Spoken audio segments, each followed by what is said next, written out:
George Joseph Smith, born in Bethnal Green, London, on January 11, 1872, was the son of an insurance agent. His life took a dark turn early on when at the age of 9 he was sent to a reformatory in Gravesend, Kent. This marked the beginning of a troubled path that would lead him to be imprisoned for fraud and theft later on. In 1896, he found himself sentenced to 12 months behind bars for convincing a woman to steal from her employer. Seizing the opportunity, Smith used the illicit gains to set up a bakery in Leicester. In 1898, adopting the alias George Oliver Love, Smith tied the knot with Caroline Beatrice Thornhill, which was to be his only legal marriage. The couple relocated to London, where Caroline worked as a maid for various employers, secretly pilfering from them on her husband's behalf. Eventually, her criminal activities caught up with her in Worthing, Sussex, leading to a 12-month sentence.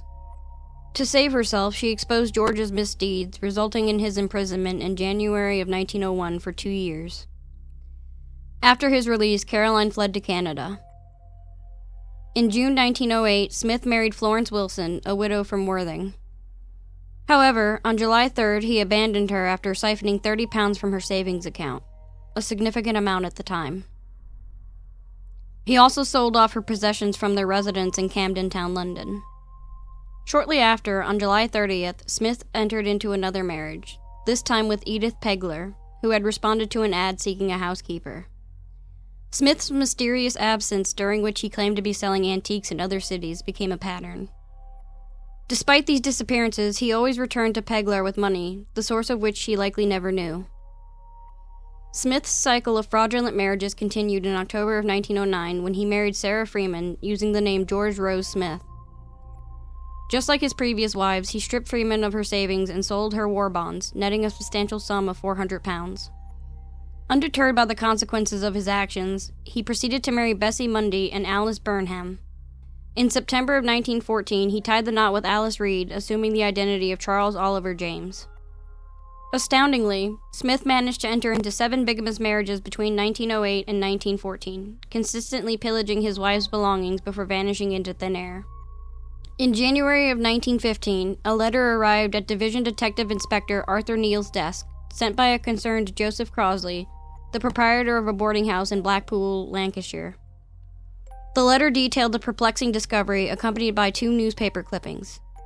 The first article, dated before Christmas 1914, recounted the tragic demise of Margaret Elizabeth Lloyd, aged 38, who passed away in her lodgings. The News of the World covered the incident, reporting that she was found lifeless in her bathtub by her husband, John Lloyd, and their landlady. The second clipping, dating back to December 13, 1913, concerned a woman named Alice Smith, whose sudden death also occurred in a boarding house bathtub in Blackpool. Coincidentally, her husband, George Smith, was the one who discovered her lifeless body. Unlike an heiress, Alice had diligently saved her hard-earned money, prompting George to take out a substantial life insurance policy on her, valued at £500. The letter, penned on January 3rd, was submitted by Crosley on behalf of his wife and Mr. Charles Burnham, both of whom expressed profound suspicion at the striking resemblance between the 2 incidents. Encouraging the police to initiate an investigation, they highlighted the eerie similarities that warranted a closer examination of the matter. Neal conducted a thorough investigation following the puzzling case of Miss Margaret Elizabeth Lloyd's death at 14 Bismarck Road, where she and her husband had been residing. Upon examining the small tub in which she was found, Neal found it difficult to fathom how an adult like Mrs. Lloyd could have drowned, particularly since the tub was 3/4 full at the time of the discovery. To gather more information, he interviewed the coroner, Dr. Bates, who observed no signs of violence on the woman's body except for a slight bruise above her left elbow. As Neal delved deeper into the matter, he stumbled upon significant revelations.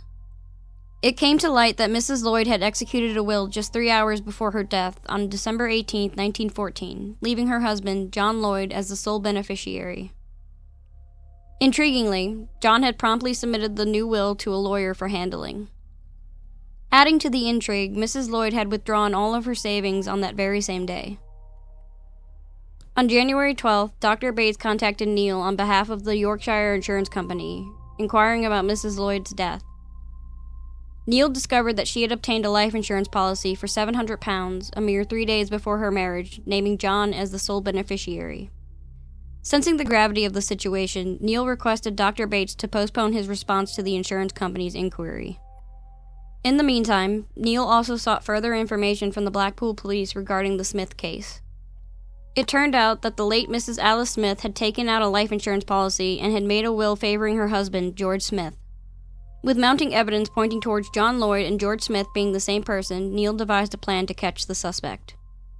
He had the office under constant surveillance, anticipating the moment when the suspect would reach out to his lawyer. On February 1st, a man fitting the description of Lloyd/Smith appeared as expected. Seizing the opportunity, Neil approached him, and when asked if he was John Lloyd, the man confirmed it. Neil then inquired if he was also George Smith, to which the man adamantly denied any connection. Certain of the suspect's identity, Neil informed him of his arrest on suspicion of bigamy. Under the pressure, the man finally confessed to being George Smith and was taken into custody. Following Smith's arrest on charges of bigamy and suspicion of murder, authorities sought the expertise of pathologist Bernard Spilsbury to determine the cause of death for the deceased woman. As the Home Office pathologist, Spilsbury primarily served as a consultant, but was also available to directly assist the police force. To begin his examination, Spilsbury ordered the exhumation of Margaret Lloyd's body. His initial task was to ascertain whether drowning caused her death and, if so, whether it was accidental or the result of foul play. As noted previously, he confirmed the presence of a tiny bruise on her elbow and identified 2 microscopic marks. However, evidence of drowning was not extensive. No signs of heart or circulatory disease were found, but the circumstances pointed to an almost instantaneous death, as if the victim had suffered a sudden stroke. The possibility of poison as the cause of death also loomed, prompting Spilsbury to order tests for its presence. As part of their investigation, he suggested to Neil that they conduct experiments in the very same bathtub where Mrs. Lloyd had died. As a result, the police station became the setting for this peculiar undertaking. As the investigation progressed, newspaper reports began to circulate, dubbing the case as the Brides in the Bath affair. On February 8th, the chief police officer of Herne Bay, a small seaside resort in Kent, came across these stories and forwarded Neil a report concerning another death that bore striking similarities to the previous 2 cases.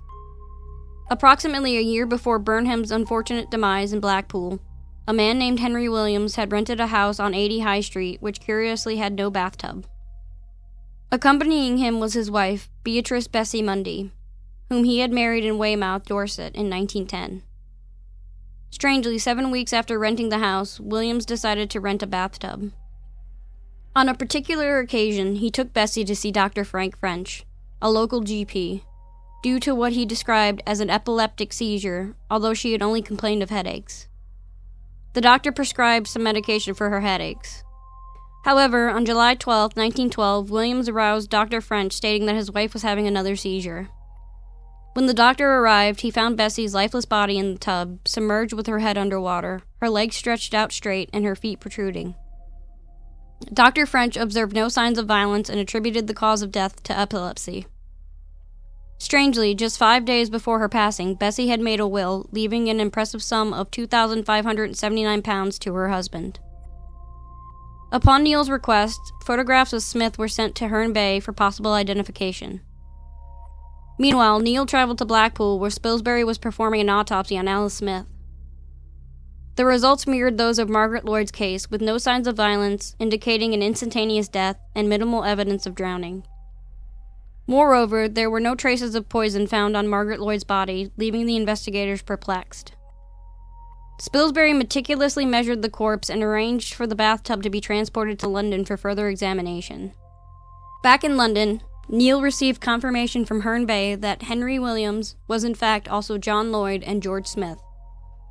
When Spilsbury examined Bessie Williams, he identified one definite sign of drowning: goose pimples on the skin of her thigh. This was in line with the patterns found in the other 2 deaths. As a result, the bathtub in which Mrs. Williams had met her demise was also sent to London for thorough investigation. For weeks, Spilsbury engaged in deep contemplation, meticulously analyzing the bathtubs and the measurements of the victims. He focused on the peculiarities of an epileptic seizure's first stage, characterized by a stiffening and extension of the entire body. Considering Bessie Williams' height of 5 feet 7 inches and the tub's length of 5 feet, it became apparent that the upper part of her body would have been pushed up the sloping head of the tub, far above the water level. In the subsequent stage, violent spasms of the limbs occurred, where the limbs were drawn up to the body and then flung outward. Given Bessie's size, it would have been impossible for her to submerge underwater, even during the third stage when her muscles were relaxed, as the tub was too small. Drawing upon Dr. French's account of finding Bessie Williams in the bathtub, Spilsbury formulated a compelling hypothesis. He deduced that Smith must have seized her by the feet and abruptly pulled them towards himself, causing the upper part of her body to slide underwater. The sudden rush of water into her nose and throat could have induced shock and rapid loss of consciousness, explaining the lack of visible injuries and minimal signs of drowning. Putting this theory to the test, Neal enlisted several experienced female divers of the same height and build as the victims. Attempting to forcibly push them underwater resulted in unmistakable signs of struggle. However, when Neal unexpectedly pulled the feet of one of the divers, her head glided beneath the water before she realized what had happened. Alarming everyone, the woman stopped moving, and it took Neal and a doctor over half an hour to revive her. Upon regaining consciousness, she recalled only the rush of water before losing awareness, thereby confirming Spilsbury's theory.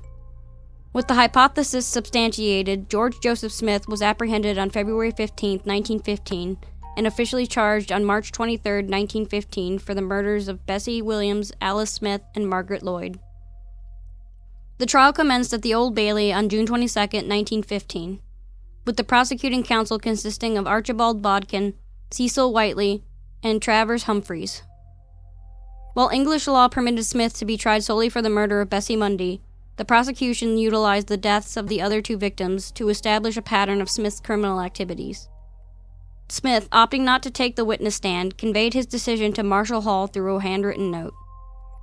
The jury deliberated for approximately 20 minutes on July 1st before reaching a guilty verdict, leading to Smith's subsequent death sentence.